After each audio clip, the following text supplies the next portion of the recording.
pada pertemuan ini merupakan pertemuan yang sudah kesekian kalinya, tapi pada malam hari ini kita mencoba diskusi, di mana diskusi kita ini akan berkaitan dengan ancaman terhadap konsumen.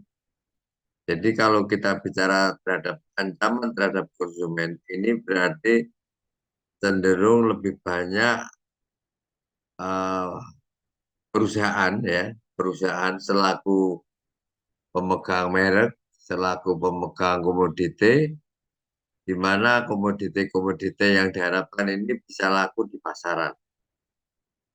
Tapi pada malam hari ini, ya, kita akan mencoba melihat dari sisi ancaman terhadap konsumen. Apa kira-kira kalau kita melihat ancaman terhadap konsumen ini, kita mencoba melihat dari beberapa sisi ya. Sisi pertama berkaitan dengan masalah ideologi, politik, pertahanan keamanan, ekonomi, dan sosial budaya terkait dengan produk yang dihasilkan oleh sebuah perusahaan. Apakah bentuknya itu produk, apakah bentuknya jasa, tapi 5 hal inilah yang sangat berpengaruh terhadap uh, ancaman kelangsungan daripada perusahaan itu sendiri. Nah, oleh karena itu, mari coba kita melihat dari satu persatu diskusi kita mulai dari masalah ideologi. Ya. Kalau kita bicara tentang masalah ideologi, adalah bicara tentang ajaran. Ya. Kita bicara tentang ajaran, ide-ide, gagasan-gagasan yang mendasar, yang harus disampaikan kepada seluruh masyarakat Indonesia, khususnya atau masyarakat seluruh dunia pada umumnya. Di mana kalau kita melihat ancaman ini, ideologi ini karena penting bagi sebuah negara. Semua negara mempunyai ideologi. Kalau seperti di Indonesia adalah ideologi kita adalah Pancasila dan Undang-Undang Dasar 45. Pancasila sebagai ideologi kita. Nah, karena Pancasila sebagai ideologi kita, ketika ada perusahaan-perusahaan ya, ada perusahaan-perusahaan, apakah itu ada investasi yang masuk dari negara luar masuk ke Indonesia, apakah dari Hong Kong, Cina, dari Turki, dari Belanda, dari mana saja, atau mungkin dari RRT sekaligus masuk ke Indonesia. Nah, ini mau tidak mau ya harus menyesuaikan dengan ideologi yang ada di Indonesia, harus menyesuaikan. Demikian juga kita sebagai bangsa Indonesia, seluruh produk-produk yang ada di bumi Nusantara ini juga harus berkiblat kepada satu ideologi yang namanya Pancasila.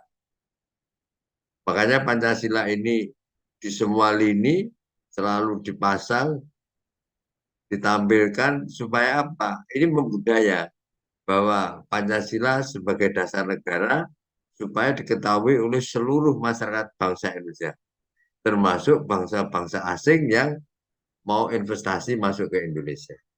Jadi semua terikat oleh ideologi. Nah, kalau setiap negara masuk ke Indonesia dengan ideologinya masing-masing, maka merupakan menjadi ancaman besar terhadap runtuhnya ideologi yang ada di dalam negeri. Nah ini.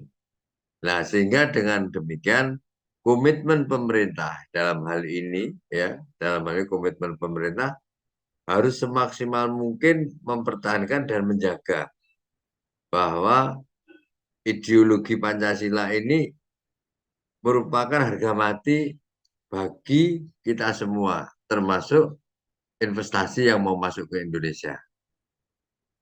Ini salah satu bentuk untuk menjaga kekokohan terhadap ideologi daripada bangsa Indonesia itu sendiri. Tetapi ketika kita nilai tawar kita rendah terhadap masuknya investasi asing ke Indonesia dengan hasil negosiasi, dengan hasil ini dan itu dan seterusnya, Sehingga yang akan mempengaruhi adanya ideologi kita, jangan sampai kita menjual ideologi kita di mata dunia asing. Nah ini jangan sampai. Supaya apa? Kita tetap bertahan menjaga kestabilan uh, politik kita. Pada saat itu di tahun 55, sekitar tahun 55 60, ada ideologi Indonesia itu hampir tergadaikan hanya karena adanya Nasakom. Ya, Nasakom merupakan kekuatan yang pada saat itu hasil pemilu tahun 1955 itu Nasakom itu merupakan kekuatan yang imbang. Ya, ada antara partai-partai pemerintah dan partai-partai komunis maupun partai-partai agama. Sehingga kepingin sekali adanya Pancasila ini dirubah menjadi Nasakom. Nah, kalau ini kejadian itu terjadi, maka ini akan menjadi ancaman besar terhadap produk yang akan dihasilkan oleh perusahaan yang ada di Indonesia ini. Makanya kita harus jaga-jaga ini dari sisi ideologinya. Kemudian dari sisi politik, kalau kita bicara politik adalah bicara tentang kekuasaan. Kalau kita bicara tentang kekuasaan, berarti kita bicara tentang partai. Ya. Kalau kita bicara tentang partai, berarti keinginan partai itu kan keberadaannya kan kepingin menang. Kalau sudah menang, maka akan bisa menguasai. Itu kodrat daripada partai politik. Nah, karena kodratnya partai politik yang ada di Indonesia itu semua harus berlandaskan kepada Pancasila dan Undang-Undang Dasar 45. Ini sudah dibatasi.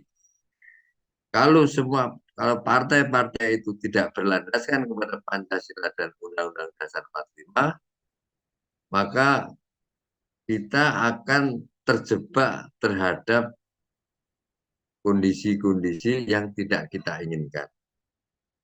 Kalau negara ini goncang, ya, negara ini goncang karena perpolitikan, ya, karena perpolitikan, maka akan berpengaruh besar terhadap produktivitas daripada sebuah perusahaan.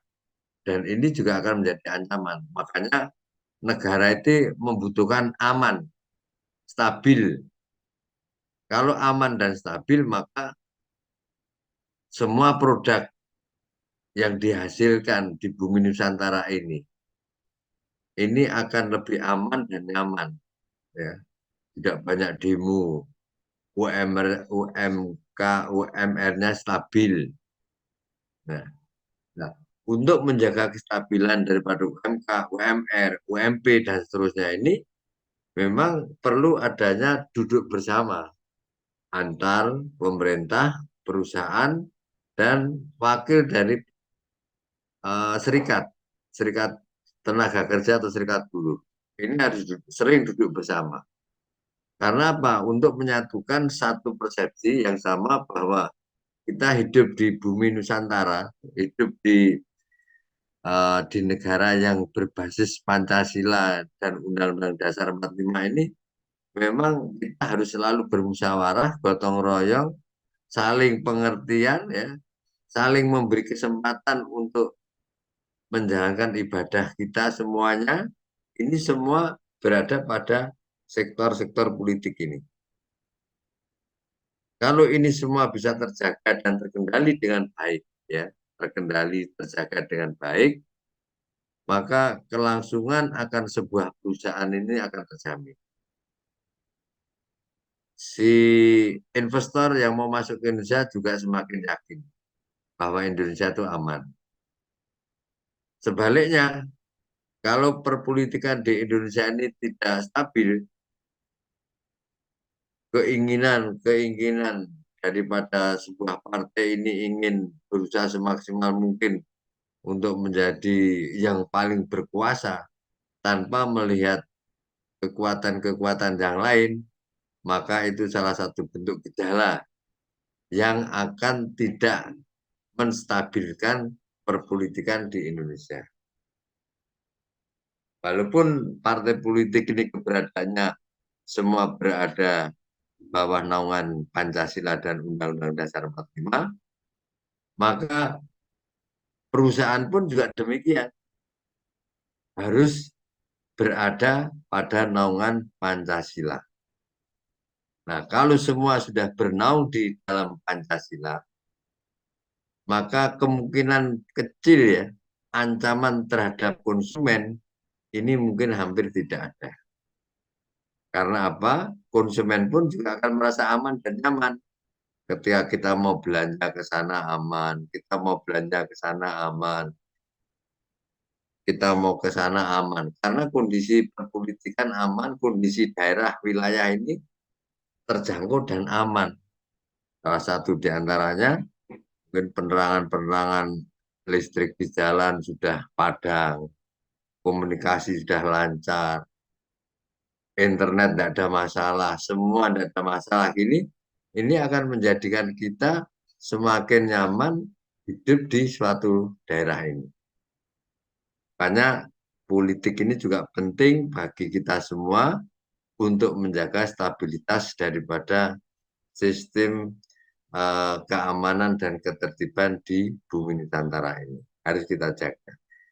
Kalau ideologi dan politik ini tidak nyaman di bumi Nusantara, maka itu merupakan bibit-bibit menjadi ancaman terhadap semakin rendahnya konsumen yang akan melakukan transaksi. Sudah bisa dipastikan karena apa? Dalam kondisi yang tidak aman dan tidak nyaman. Ini dilihat dari sisi ideologi dan politik. Kemudian dilihat dari sisi pertumbuhan ekonomi. Nah, ekonomi di Indonesia untuk saat ini adalah relatif stabil. Mungkin kalau dibandingkan dengan negara-negara luar, Indonesia sesuai dengan informasi yang bisa kita terima, dengan berita-berita Kompas, TV One, dan berita-berita dari pemerintah ini, pertumbuhan ekonomi Indonesia sangat stabil, bahkan lebih tinggi di atas rata-rata dunia, yaitu 5,3 atau 5,4. Nah, dalam kondisi seperti ini, mari kita jaga ya kondisi ekonomi di Indonesia ini kita jaga. Kalau ekonomi kita bisa kita jaga dengan baik, maka tingkat pembelian bagi konsumen ini juga akan jauh lebih bagus.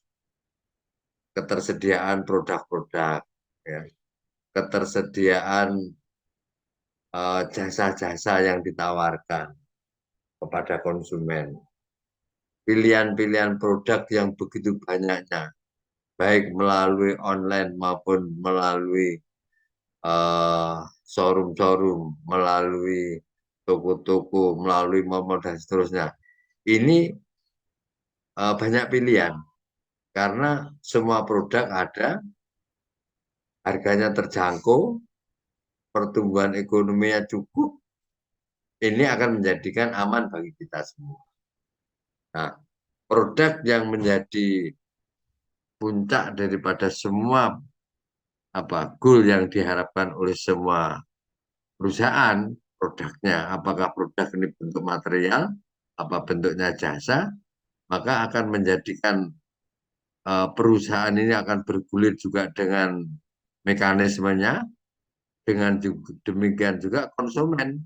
Konsumen akan berjalan sesuai dengan perjalanannya, dengan keinginan-keinginan yang notabene akan menjadi kekuatan yang tidak terpisahkan antara pihak perusahaan dengan pihak yang berkaitan dengan pembelian-pembelian ini tadi.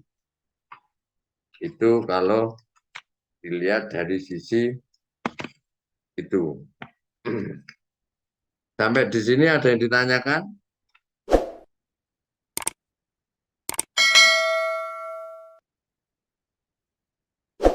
Halo? Belum, Pak. Belum, Pak. Belum. Oke. Nah, kemudian selanjutnya ini sudah bicara tentang ideologi, politik, ekonomi. Sekarang bicara tentang sosial budaya. Apa kaitannya produk dengan sosial budaya? Kalau kita bicara berkaitan produk dengan sosial budaya, sosial adalah kehidupan kita yang di masyarakat ini, budaya adalah kultur ya, kultur daripada masyarakat kita. Masyarakat kita Indonesia secara umum adalah hampir sama dengan daerah-daerah lain. Artinya kultur yang ada di Indonesia itu merupakan kultur ketimuran yang notabene harus saling dihargai, punya punya nilai kesopanan, ya, nilai kesopanan, budi pekerti yang baik, punya dedikasi, punya istilahnya itu harga diri siap setiap konsumen, dan yang paling penting adalah harus ada bentuk pelayanan yang terbaik untuk konsumen. Nah, jadi pihak perusahaan-perusahaan yang notabene akan melakukan eh, pasar ya, mengedrop pasar kepada pihak-pihak konsumen ini harus memahami tentang kultur daripada konsumen itu sendiri. Karena kalau kita lihat kultur masyarakat Indonesia, walaupun pada dasarnya itu satu, tapi setelah kita masuk ke dalamnya ini, kultur masyarakat Jawa sedikit berbeda dengan masyarakat Sunda, sedikit banyak berbeda dengan Sumatera, sedikit banyak berbeda dengan Kalimantan, Sulawesi, Ambon, Papua maupun Nusa Tenggara. Ini secara kultur ada sedikit berbeda, walaupun ini pada prinsipnya sama ya, tetapi masing-masing daerah punya kekhasan, mempunyai ciri khas yang satu dengan yang lain yang tidak sama. Nah, inilah yang harus dimiliki oleh pihak marketing ya, pihak marketing atau pihak produk yang menghasilkan ini ketika mau melakukan proses pemasaran, negosiasi, sosialisasi kepada daerah-daerah itu, kita harus tahu petanya dulu. Ya, seperti apa sih masyarakat Jawa itu? Nah, ini andai kata perusahaan itu berada, walaupun ada di Jawa. Gimana juga bagaimana masyarakat Bali? Kebetulan produk ini mau saya kirim ke Bali. Produk ini akan kita bawa ke NTT. Bali, NTT, dan NTB secara kultur sedikit ada perbedaan. Di mana masyarakat Bali mayoritas adalah masyarakat yang berkeyakinan agama Hindu. Sedangkan NTB sebagian besar masyarakat berkeyakinan Muslim. Sedangkan di NTT masyarakat sebagian besar Nasrani. Nah, ini adalah salah satu bentuk kultur masyarakatnya yang memeluk agama. Sehingga nah, produk-produk yang akan dihasilkan dan yang akan dikirim ke daerah-daerah tersebut ini harus bisa terbaca. Nah, ini jadi pihak marketing ini harus sangat cerdas melihat ini. Oh, masyarakat Bali itu senangnya ini. Mungkin tidak sama dengan masyarakat NTB. Oh, masyarakat NTB senangnya ini. Tidak sama dengan masyarakat yang ada di NTT. Pada intinya bahwa seluruh personil yang berkaitan dengan perusahaan yang dimana perusahaan itu akan mengedrop hasil produknya ke beberapa daerah ini, terlebih dahulu harus memahami daerahnya itu seperti apa. Itu harus jelas dulu. Sifat-sifat manusianya yang ada di sana. Sama dengan produk-produk impor yang datang dari luar negeri masuk ke Indonesia. Perusahaan asing yang masuk ke Indonesia dengan produknya umpamanya mobil Toyota, ya, merek-merek Toyota ini atau merek-merek Hyundai atau merek-merek Suzuki, banyak merek itu masuk ke Indonesia. Tapi dengan bisanya banyak merek masuk ke Indonesia ini tetap mempunyai populasi yang tidak sama. Kira-kira kalau di Jawa ini yang disenangi itu mobil apa? Kalau di Kalimantan mobilnya apa? Di Sumatera yang disenangi mobilnya apa? Ini pada umumnya akan seperti ini. Nah, ketika kita melihat pemahaman terhadap adanya cara pandang tentang konsumen melihat apa tuh, melihat produk yang ditawarkan itu, maka pilihan-pilihan itu ada di pihak konsumen. Atau mungkin masing-masing produk itu ada nilai jualnya yang tidak sama. Ada ini harganya sama, tapi ini ada hadiahnya, mungkin kreditnya murah, kreditnya ringan. Ini ada hadiah yang berbeda, 3 kali ganti oli tidak bayar. Terus ini cicilannya uang muka tidak ada, dan seterusnya. Ini dari pihak kemasan ini menawarkan berbagai cara. Karena apa? Jangan sampai kita sudah melakukan sedemikian rupa, tetapi kita tidak laku. Nah, kalau kita tidak laku, ini akan menjadi ancaman bagi perusahaan terhadap konsumen. Karena konsumen tidak lagi memilih perusahaan itu karena produknya mungkin sudah seperti ini, sudah seperti itu.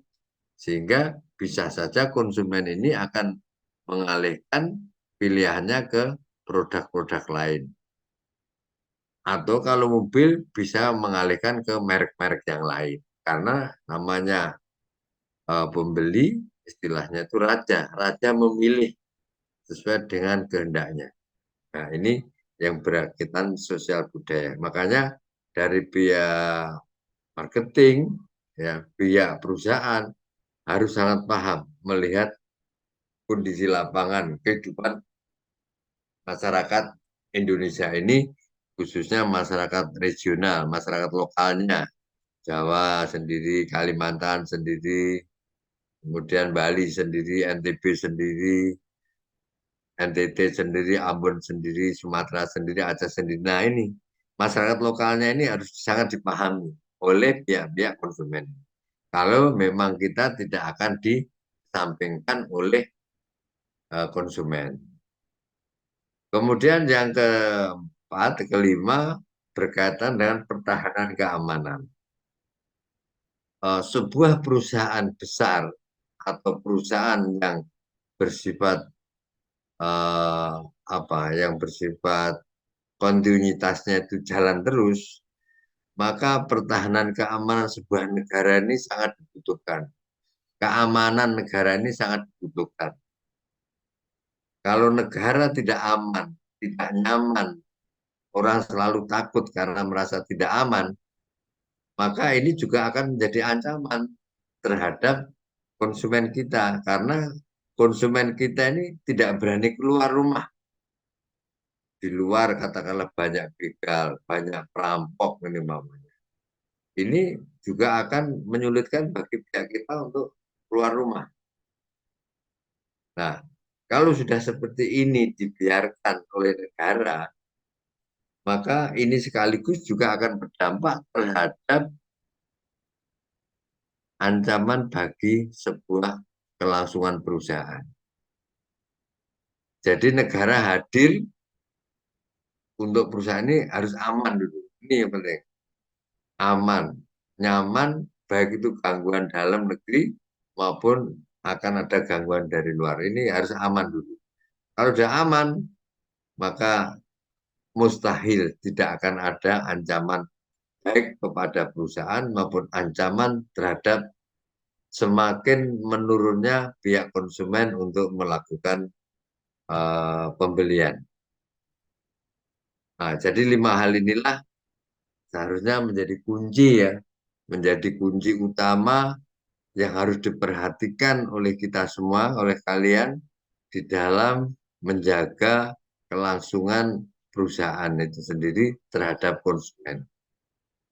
Konsumen harus kita jaga, konsumen harus kita pelihara, konsumen harus kita berikan istilahnya itu kita berikan pelayanan yang terbaik supaya konsumen itu tidak lari dari perusahaan itu, tidak lari dari produk yang selama ini sudah dibelikan. Ini yang berkaitan dengan ancaman terhadap konsumen. Jadi 5 hal ini yang bisa disiasati untuk menjaga kelangsungan dari pihak konsumen itu sendiri. Tapi kalau kita membiarkan, maka bisa-bisa konsumen ini akan pindah ke perusahaan lain dan perusahaan ini akan ditinggalkan.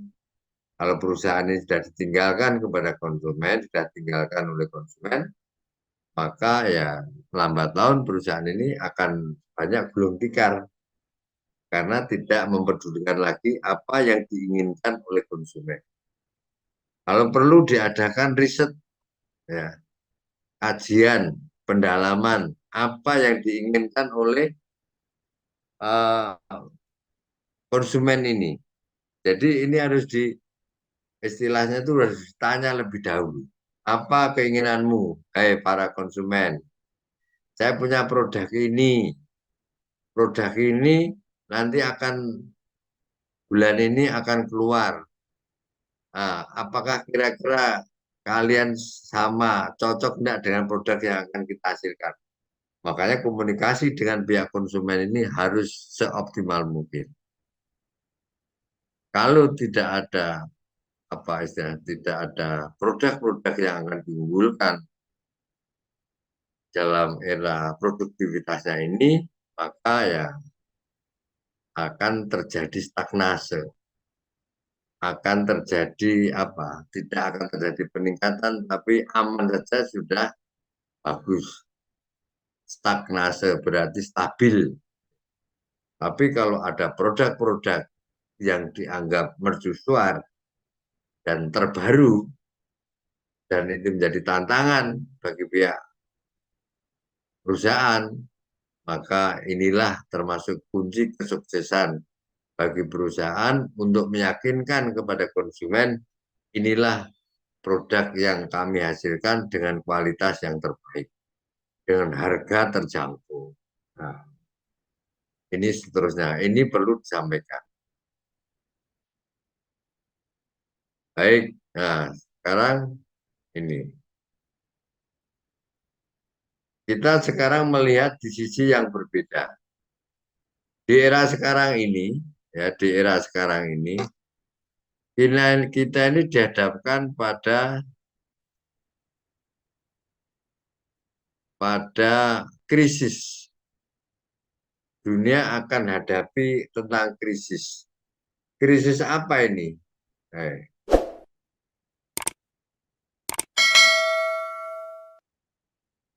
Nah, krisis yang dihadapi oleh semua negara ini adalah krisis energi, krisis pangan, dan krisis air. Apa betul seperti ini? Terus kenapa ini berdampak terhadap konsumen kita? Nah, sekarang kita lihat dari sini. Nah, ini. Krisis energi sekarang ini baru digaungkan di seluruh bumi Nusantara. Termasuk kemarin hasil keputusan G20 di Denpasar itu. Semua negara hampir sama. Krisis energi perlu ditangani bersama. Ada kekurangan gas, ada kekurangan yang batu bara, ada kekurangan tentang nikel, makanya akhirnya berubah dari gas ke listrik dan seterusnya. Ini adalah salah satu bentuk adanya krisis-krisis yang ada di dunia ini, termasuk Indonesia. Kalau kita tidak hati-hati, tidak cermat di dalam penanganan masa krisis ini, maka sebuah negara bisa juga dikatakan akan bisa tutup karena memang kemampuannya terbatas. Ini krisis ini. Demikian juga krisis pangan. Jangan sampai Indonesia sampai krisis pangan akibat adanya bencana alam karena kekeringan, karena banjir, ya. Sekarang situasinya tidak nyaman. Di sisi lain, Indonesia ini daerah rawan akan kekeringan. Tapi di sisi lain, daerah itu sekarang kena bencana banjir, sehingga tanaman-tanaman bisa tenggelam. dalam waktu yang tidak lama. Yang seharusnya bisa dipetik hasilnya panen, ternyata akhirnya ketutup dengan air hujan, air bah berminggu-minggu tidak surut, sehingga ini mengakibatkan adanya pangan yang tidak bisa terselesaikan dengan baik. Demikian juga sayur-sayuran dan seterusnya. Sayur-sayuran memerlukan musim yang panas atau sejuk. Tapi ketika sudah tumbuh dan berkembang, tahu-tahu muncul dengan hujan yang lebat, yang berhari-hari yang tidak terang. Ini juga berdampak terhadap krisis pangan yang notabene di Indonesia ini sekarang bisa juga menjadi ancaman. Tapi kalau Indonesia itu mampu menjaga stabilitas keamanan khususnya makan ini, maka akan menjadi eh, negara yang sangat beruntung. Nah, apa upaya yang dilakukan? Ada kemarin Presiden telah mencanangkan pembukaan wilayah baru untuk daerah-daerah pertanian. Di NTT, daerah-daerah yang relatif yang gersang, di sana dikembangkan dengan sorghumnya, jagungnya, dan seterusnya. Nah, ini menjadikan kesediaan kita untuk lumbung pangan. Karena apa? Ketiga hal ini terjadi karena akibat laju pertumbuhan penduduk yang tidak terkendali. Pertumbuhan penduduk Indonesia itu tidak kecil, katakanlah 1% gitu atau 0,5% dari jumlah penduduk Indonesia. Sedangkan Indonesia ini jumlah penduduknya sudah 275 juta. Itu semua butuh makan, butuh mandi, butuh minum, ya. Ini semua akan terkait dengan tiga hal ini, tentang energi, ini kaitannya dengan gas, kaitannya dengan listrik, kaitannya dengan minyak. Nah, ini semua ada di sini. Yang berkaitan dengan pangan, ini ada beras, ada gandum, ada sayur-sayuran, ada jagung, sorghum, ubi kayu, dan seterusnya. Ini juga demikian. Krisis air, krisis air bersih, di mana air bersih juga mengalami krisis dampak daripada ini. Sekian ratus juta orang ini semua butuh tiga hal. Nah, ini merupakan kebutuhan pokok. Sehingga dengan demikian,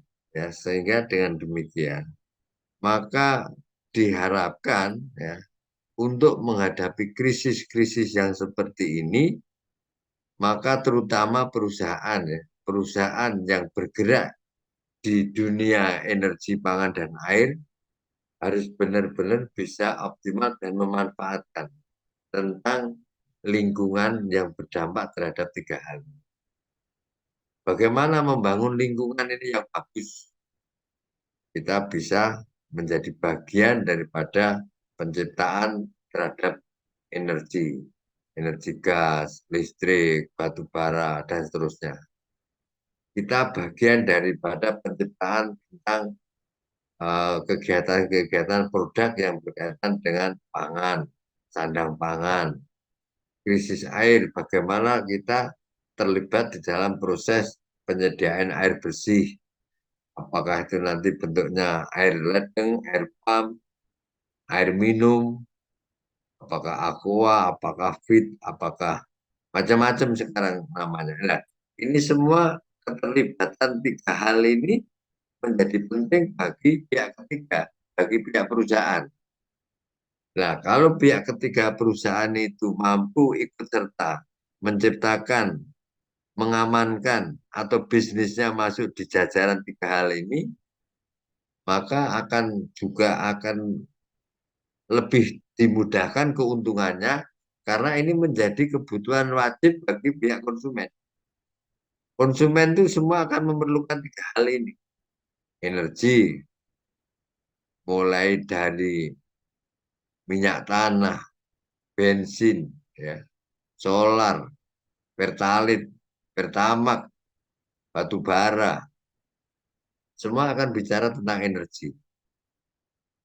sekarang rame-rame akan dialihkan ke listrik. Tetap energi juga di sini. Pangan juga demikian. Air juga demikian. Nah, sehingga tiga hal ini adalah kunci utama di dalam rangka proses produksi. Nah, kalau bisa perusahaan-perusahaan ini itu mengarah kepada tiga hal ini. Karena tiga hal ini merupakan kebutuhan baku, kebutuhan pokok untuk menjawab terhadap tumbuh suburnya pertumbuhan penduduk di Indonesia. Dan ini tiga hal ini tidak akan terlupakan. Bahkan ini menjadi wajib yang harus disiapkan oleh negara. Nah, bagaimana kita bisa terlibat di dalamnya, pihak-pihak ketiga. Karena pemerintah sudah menggandeng pihak ketiga untuk ikut serta ya di dalam penanganan tiga hal ini, energi, pangan, dan air. Sudah banyak perusahaan-perusahaan yang bergerak di bidang air bersih, air minum, banyak perusahaan yang bergerak di bidang pangan, banyak perusahaan yang bergerak di bidang energi. Ini semua sudah luar biasa. Tinggal kita sekarang, pihak konsumen ini, yang akan menjadi penting di dalam memahami tiga hal. Nah,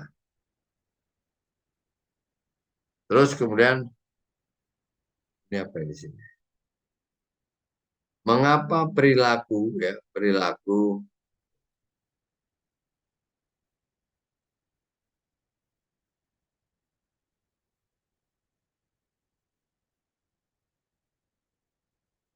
ketutupan ini?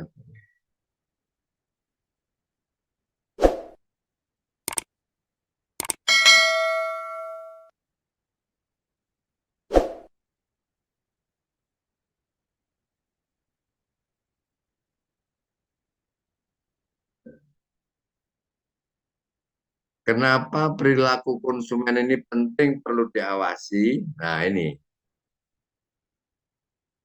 perilaku konsumen itu penting karena ini bahwa konsumen ini perlu kita cari informasi yang apa sih yang dibutuhkan oleh pihak konsumen.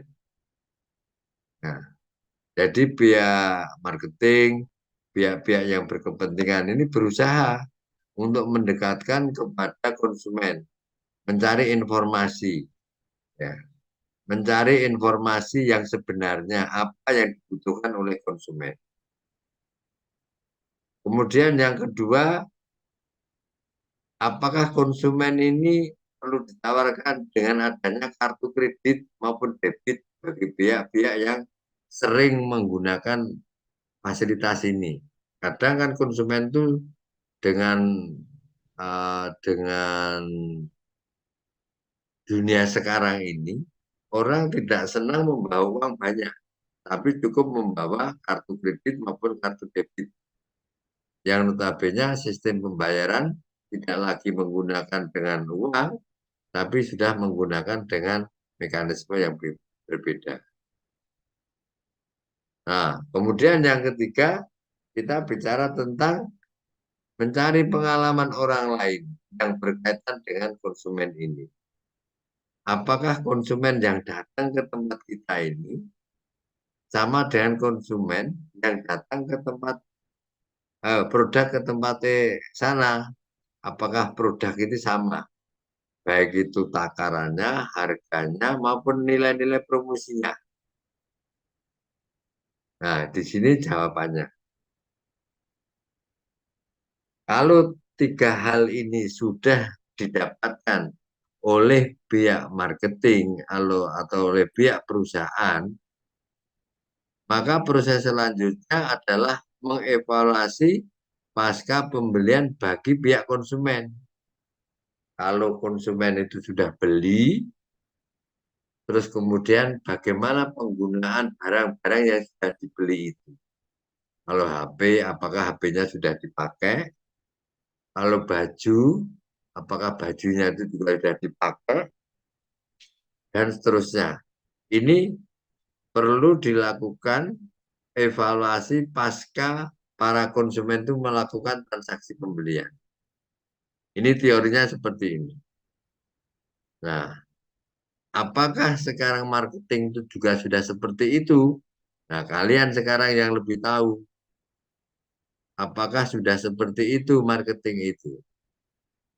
Kalau belum, ya mari kita upayakan ini. Teori ini apakah bisa dilaksanakan seperti yang diinginkan oleh teori ini? Kalau tidak, apa yang harus dilakukan? Nah, inilah kira-kira baik itu pihak konsumen, baik itu pihak produsen, pihak penghasil dari produk itu, ini saling terjadi kemitraan. Tidak ada yang kuat, tapi juga tidak ada yang kalah. Semuanya saling memberikan.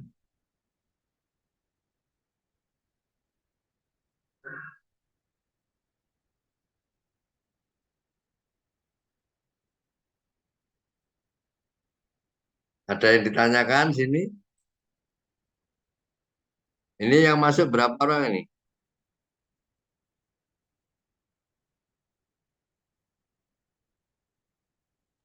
12, 12, Pak. Pak. 12. Kalau di sini 14 itu termasuk siapa? Apa Termasuk termasuk Bapak dan oh iya, termasuk saya. Terus yang satunya? admin ini, Pak. Oh, Admin. adminnya ya. Ya. Oh. Ya, ini sedikit lagi. Kemudian ini sekarang perilaku konsumen.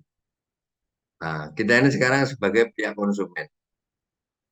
Jadi tingkah laku konsumen ini kalau di dalam buku-buku teori ini dibedakan menjadi 3 titik 5. Dinamis. Konsumen itu rata-rata mempunyai pemikiran yang lebih maju. Namanya dinamis. Kritis lagi kadang-kadang. Kebanyakan, tapi bukan semuanya seperti itu. Yang berikutnya pengaruh perilaku dan kejadian lingkungan. Nah, lingkungan sekitar kita ini berpengaruh sekali terhadap tumbuh kembangnya konsumen. Konsumen yang membeli, ya, konsumen yang membeli itu sangat dipengaruhi oleh lingkungan di mana kita berada. Umpamanya lingkungan kita ini sekarang ini sedang, kalau petani ya, sedang musim pacek. Ini umpamanya pacekli itu anu ya, larang sandang pangan, pacekli.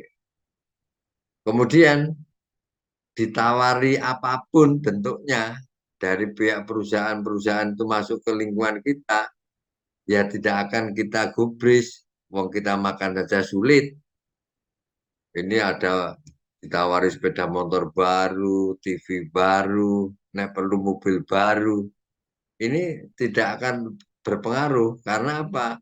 Kita akan lebih mengamankan lingkungan kita dulu dari bencana-bencana yang tadi, karena kekeringan, karena kelaparan. Ini harus aman dulu. Baru kita memikirkan pihak-pihak yang datang dari luar yang membawa produk tadi. Nah, terkecuali produk-produk ini berkaitan dengan sembako umpamanya. Nah, itu pasti akan menjadi pilihan bagi konsumen yang di mana lingkungannya sedang tertimpa oleh adanya kekeringan tadi. Ini contoh, mungkin di daerah lain tidak ada, tapi ini contoh seperti itu untuk memahami tentang pengaruh perilaku dan kejadian lingkungan. Nah, kemudian melibatkan pertukaran di antara individu, saling komunikasi, ya, saling komunikasi. Kita saling komunikasi tentang produk-produk yang ditawarkan kepada kita. Apakah sama dengan produk-produk yang ditawarkan kepada konsumen lain? Nah, ini kita saling komunikasi. Jadi 3 hal ini menjadi kunci penting menurut Uji Haryanti ilmu komunikasi UI ini. Ini penting. Jadi ada 3 hal yang perlu diperhatikan untuk menjaga perilaku konsumen ini. Siapa yang menjaga? Selain perilaku konsumen ini adalah memang tingkah lakunya konsumen seperti ini, tapi pihak marketing harus paham tentang perilaku konsumen. Karena konsumen ini perilakunya macam-macam. Yang punya uang, kalau belanja mungkin jauh-jauh. Yang tidak punya uang, ya cukup di tempat kita sendiri. Makanya perlu ada produk yang didatangkan. Ada juga yang hanya gara-gara saling komunikasi dengan tetangga, dengan lingkungan kita, produk yang ditawarkan itu langsung laku. Karena mendapat informasi dari tetangganya bahwa produk yang dihasilkan itu adalah bagus, kualitas bagus, harga terjangkau. Ini dari situ yang notabene menjadi pemikiran kita. Terus kemudian faktor utama yang mempengaruhi perilaku. Nah ini ada faktor kebudayaan, faktor sosial, faktor pribadi, dan psikologis. Ternyata konsumen itu dipengaruhi oleh faktor-faktor yang mempengaruhi itu. Ada 4 utama. Kebudayaan. Tadi sudah kita singgung tentang kultur tadi. Ya. Kultur masyarakat Indonesia atau kultur masyarakat lokal, regional tadi harus dipahami betul oleh pihak daripada marketing tadi. Karena ini akan menjadi kumpulan nilai dasar ya, kalau di sini. Cara pandang, keinginan masyarakat itu apa, dan tingkah laku. Nah, kalau kita bisa mencoba memahami dari faktor kebudayaan ini, bisa masuk ke dalamnya. Oh, ternyata masyarakat suku A ini keinginannya ini. Cara pandangnya melihat produk ini seperti ini. Dan tingkah lakunya orang-orang ini kalau ada produk ini tuh girang, semangat. Nah, sepertinya tidak ada produk lain yang bisa diterima kecuali produk itu. Nah, ini menunjukkan adanya tingkah laku yang ditampilkan ke masyarakat. Ya, kemudian yang berikutnya faktor sosial. Konsumen-konsumen tadi, ya, yang notabene mau membeli produk tadi, itu bersifat kelompok, keluarga, atau pribadi. Kalau kelompok, kelompok organisasi, mungkin bareng-bareng. Oh, dari kelompok arisan. Oh, dari kelompok paguyuban apa. Oh, dari kelompok ini. Ini sering terjadi. Jadi pembelian secara massal. Biasanya kalau pembelian secara massal ini mendapatkan kemurahan dan mendapatkan pelayanan yang baik. Didatangkan di rumahnya masing-masing. Atau keluarga. Nah, keluarga. Faktor sosialnya juga dibangun karena keluarga. Keluarga itu senangnya mungkin keluarga satu dengan keluarga yang lain beda. Katakanlah keluarga ini senangnya TV yang berwarna 34 in. Tapi keluarga sini tidak senang dengan TV yang 34 in. Senangnya justru yang 60 in. Nah, ini adalah faktor sosial yang dipengaruhi oleh keadaan lingkungan. Karena mungkin dia cukup uangnya, makanya dia beli yang besar. Kalau yang kecil saya menyesuaikan dengan keuangannya. Nah, dengan juga faktor pribadi dan psikologi. Inilah yang notabene menjadi bagian penting untuk kita cermati, kita pahami ketika seorang produsen, seorang marketing mau membawa produknya ini dibawa ke tengah-tengah masyarakat luas dengan lingkungan yang majemuk, dengan masyarakat yang berregional yang tidak sama, yang notabene juga berkeinginan yang tidak sama, cara pandangnya juga tidak sama, yang ini semua akan dipengaruhi oleh karena kemampuan seseorang. Ya, baik sampai di sini. Kalau ada yang ditanyakan atau ada yang didiskusikan, mari kita diskusikan. Kemarin gimana soalnya, Mbak? Mbak, Mas semuanya. Aman, Pak.